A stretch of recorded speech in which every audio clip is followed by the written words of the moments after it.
I'm Laura Cooley, and I am here to talk to you today about vibrato. Now, you've probably heard other flute players using vibrato when they play, and maybe you've wondered, how do I do that?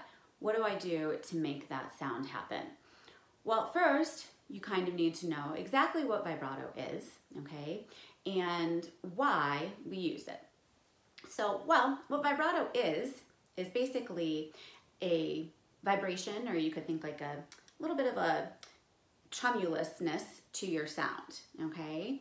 And it is produced using your air and also a little bit by vibrating your vocal cords. Now, we don't need to use our vocal cords a whole lot to produce our vibrato, okay? You want to think a little bit more air. And why do we produce vibrato, okay? Why do we do it?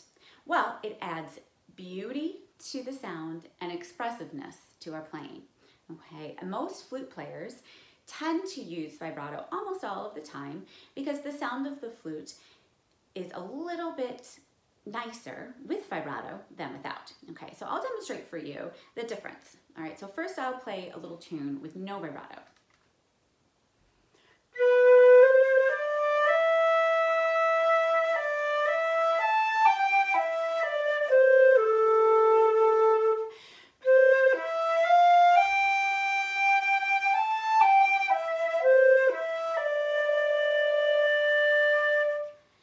All right, now I'll play the same pretty tune with some vibrato.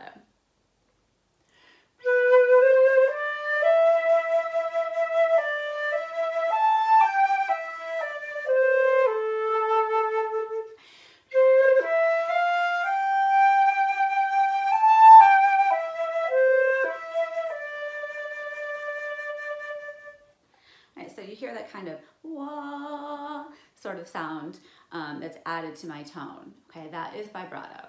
Now, before we talk any more about how to produce vibrato, I just kind of want to show you what vibrato might look like, okay? If you were to draw a picture of vibrato, I almost just knocked my flute over, but luckily I didn't. Okay, so if you were to draw a picture of vibrato, here's the straight tone, okay? That's just your regular sound. Now, if you were to make vibrato, kind of draw a picture of it, it would look sort of like that, okay? So it's a slight variation of your pitch as well, okay? So you're not just varying your air and your air pressure, you can also vary your pitch. Now, you can also make your vibrato a little bit faster and more narrow, okay? Well, that's actually a little slower and more narrow, okay? Or you can make your vibrato very wide and very deep. Now, I call this opera singer vibrato, the last one there, because that is kind of what you think of when you hear an opera singer. Typical, you know, horns and all that. But actually, that's actually pretty hard to do. And opera singers work very hard to get the sound that they have. Okay, but on the flute, we're probably not going to use that type of vibrato very much because that tends to sound a little bit shrill on the flute. Okay, so now, what do we do? How do we produce the vibrato? You know, you can't just say, well, I'm going to vibrate my tone today and now I'm just going to start doing it. Okay, it's a little bit more challenging than that, and it can be a little bit more of a step-by-step process to learn how to do it right, because we don't want to start using our vocal cords to produce vibrato, because then it starts to sound like this. We kind of get, I mean, that was pretty bad, but we kind of get sort of an extra sound, okay, coming in there, and also our tone tightens up and starts to get small and shrill sounding. We want the opposite to happen when we play with vibrato. We want it to add beauty to our sound, not take beauty away. Okay, so we have to learn where is the vibrato coming from. Now, vibrato comes from the same basic area that we use breath support, okay? Now, if you find where your diaphragm is, okay, and this is in muscle in your body, okay, that is just below your lungs, and it kind of controls the airflow in and out of your lungs, and you can use your diaphragm to control your air, okay, and you also will use some of your lower abdominal muscles to do this. So if you can just find your diaphragm first, okay, it's right here, okay, so basically if you feel where your ribs are, you can't really feel my ribs, but if you feel where your ribs are, okay, and then the very top of that opening is where your where you're gonna feel your diaphragm. So you can either, I want you right now to either do one of two things. You can either do an evil laugh, or you can say, ahoy, like a pirate, excited about seeing land. Okay, I'm gonna go for the evil laugh, okay? And I'm gonna show you what this looks like from the side so you can see what I'm talking about. Ha, ha, ha, ha, ha. Okay, there's your diaphragm right there. And you know, you don't have to actually be evil to laugh, to do an evil laugh.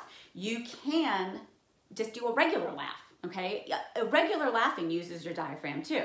So if you just giggled a little bit when you saw me do an evil laugh, okay, that's okay. You probably still felt your diaphragm. Okay, let's do ahoy also. I'm gonna do ahoy too, just because it's fun. All right, ahoy! All right, so you also probably saw, okay, my lower abdominal muscles moving. Ahoy! Okay, those muscles engage as well. Okay, so you're using your diaphragm, but you're also using your lower abdominal muscles, and these muscles are gonna engage. So on a D natural, okay, on the staff, just a D natural, fourth line of the staff, this fingering, okay, I would like you to produce just a D, just play your D, and just try to go ahoy into your flute, okay? So like you're going ahoy, but then play a D. So,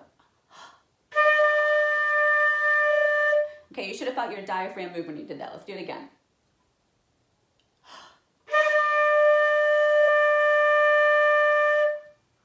All right, now a couple of very basic exercises. We're gonna do a diaphragm kick, okay? Now what you're gonna do this time with the diaphragm kick is just gonna repeatedly kick out your diaphragm a few times. No tonguing, just use who.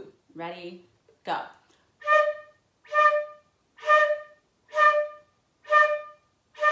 Okay, now that's our basic start to how we're gonna do vibrato. Next time, we're gonna start to incorporate some different exercises that you can use to start learning how to play with the vibrato, okay? And beginning with some diaphragm kicks. That's kind of how we're going to be starting this. Okay, and then we'll progress into varying speeds of vibrato. All right, so there's your introduction to vibrato. I hope you all have a great day and are safe and well. Take care.